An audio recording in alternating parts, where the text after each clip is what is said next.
Alright, in this video we study the inner product in vector spaces.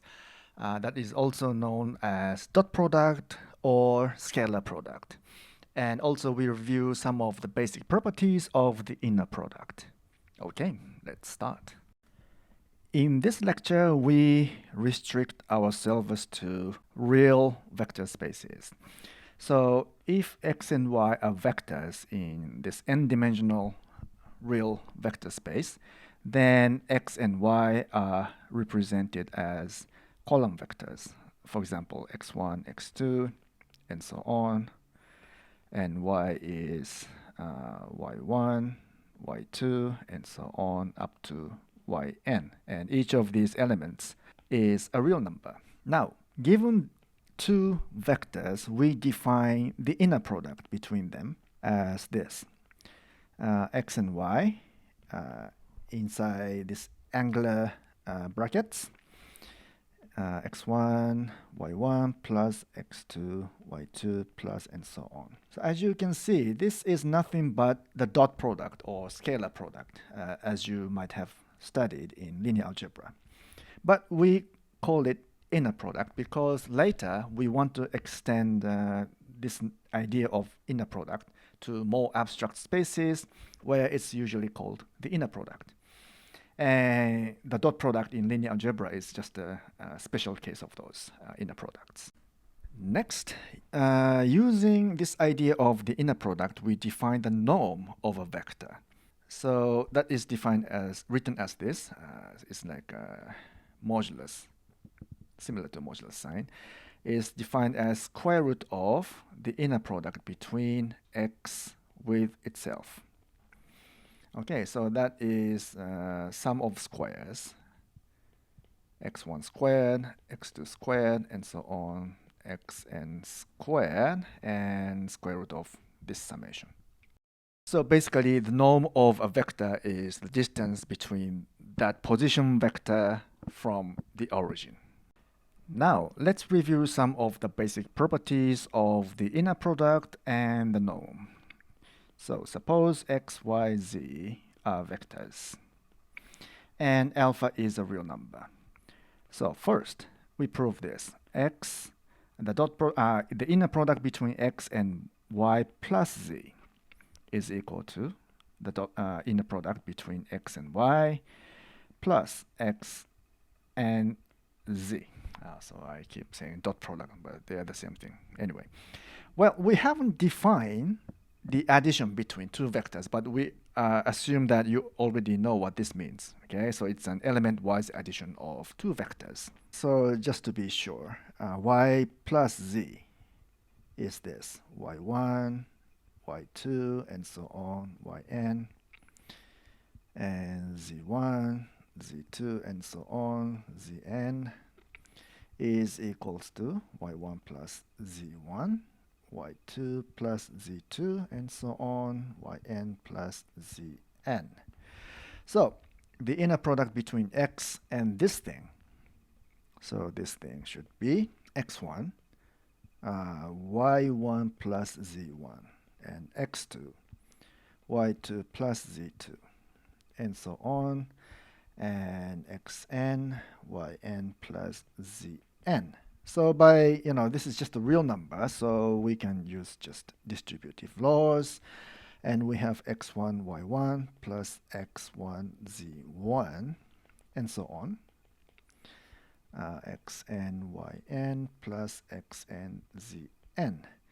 So by commutativity of addition of real numbers, just to be too pedantic, and we have we can change the order of addition, and x1, y1 plus and so on, x1, yn, and x1, z1 plus and so on, and xn, zn. So that is the inner product between x and y plus x and z, and we are done. And similarly, we can prove the following. Alpha times x and y is equal to alpha times the inner product xy which is again equal to x and alpha y. And this is easy to prove, and just expand to the elements and just manipulate the expression, and you get this. So that's the second property. And the third property is symmetry or commutativity of the inner product. So xy is equal to yx. So this is because we are dealing with only real vectors, okay, not complex ones. So this is, I think, trivial. And fourth property is about the norm. The norm of any vector x is greater than or equal to 0. This is obvious by definition. And if this is equal to 0, that implies x is a 0 vector, which means this 0, 0. All the elements are 0. And actually, this is vice versa, right? If all elements are 0, the norm of x is 0. So the norm of x is 0 if and only if this x is a 0 vector. And the fifth property is this. The norm of x plus y squared is this. That is norm of x squared plus 2 times the inner product between x and y plus the norm of y squared. To show this, we can just apply the definition of the norm. So this is the norm of x plus y is square root of the inner product between x plus y with itself, x plus y. So we square it, so it's squared. So the square root is gone. So what we have is x plus y and x plus y. And by using the first property, this one, we can use x plus y here and x plus y here. So we can split. For example, first we just keep the x plus y, the first one, intact, and split the second sum, like this. Now, using the commutativity of this one, of the inner product, we can swap the order. Yx plus y.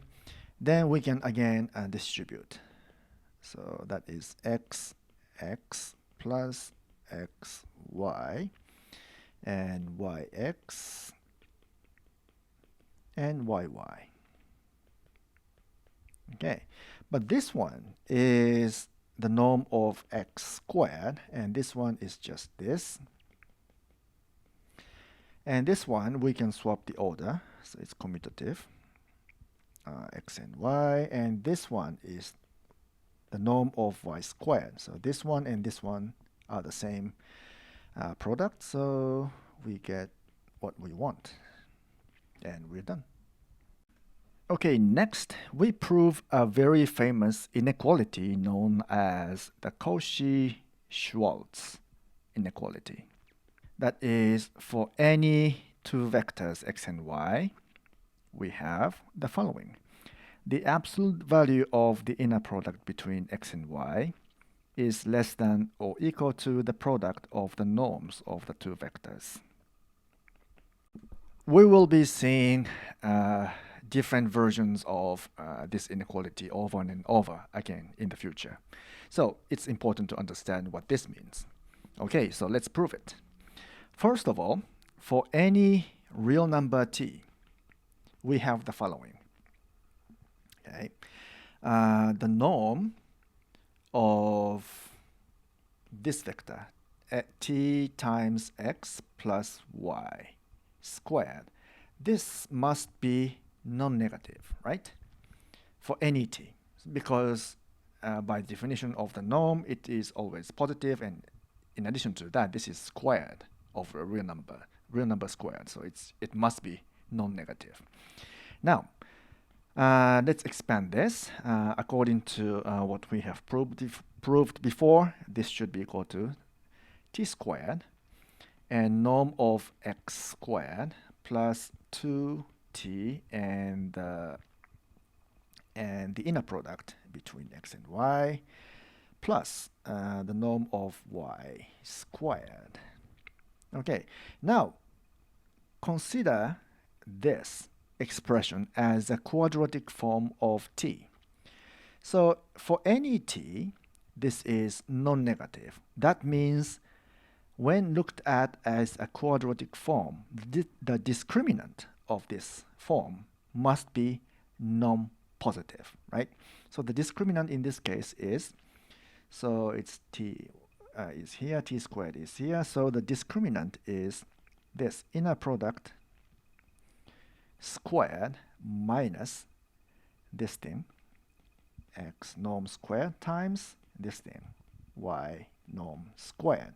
So this must be non-positive. And from this, it's obvious that therefore, if we take the move this to the right-hand side and take the square root of both sides, we get x, y.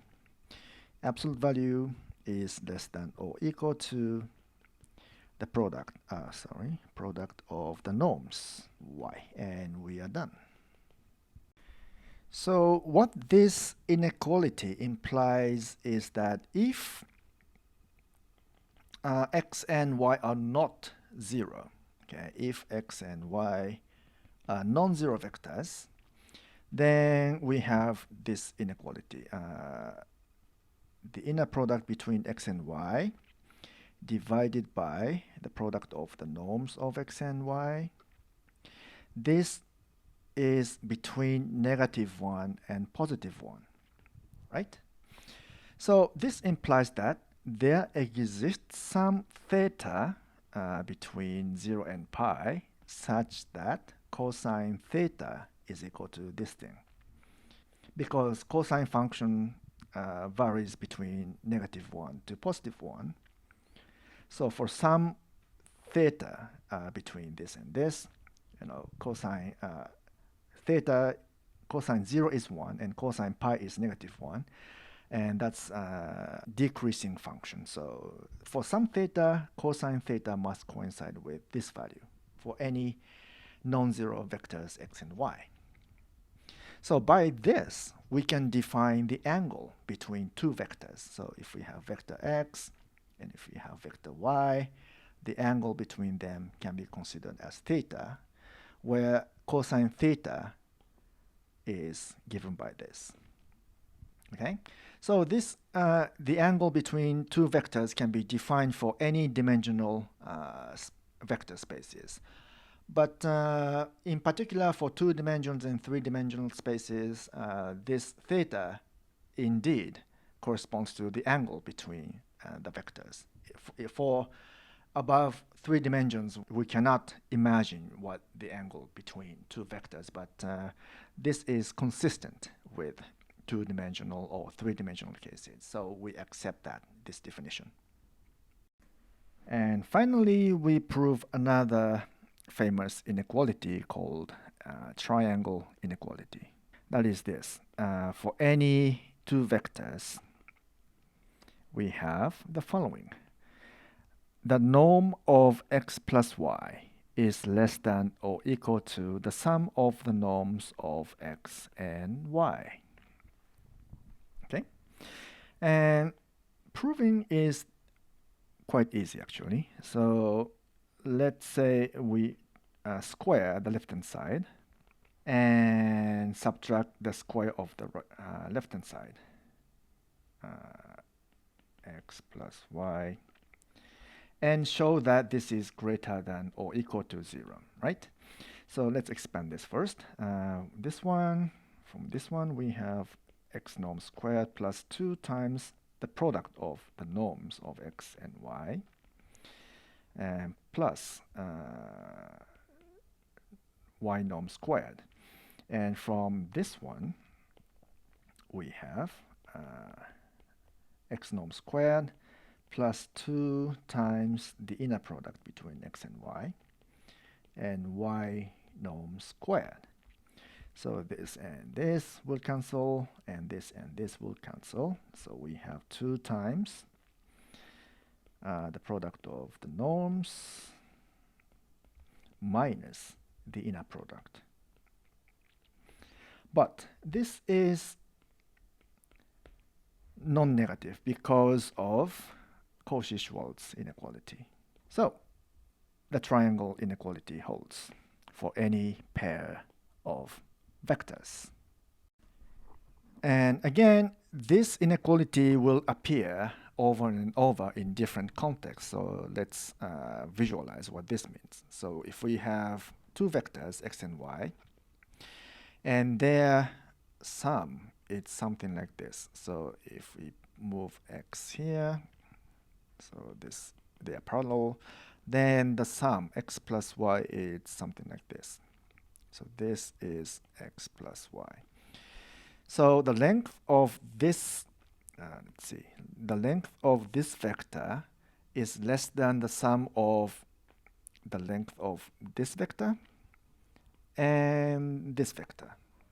Okay, so for any triangle, this inequality holds. That's why it's called the triangle inequality. Okay, that's it for this video. See you later. Thanks for watching. If you like this video, please hit the like button and subscribe to this channel. See you next time. Bye.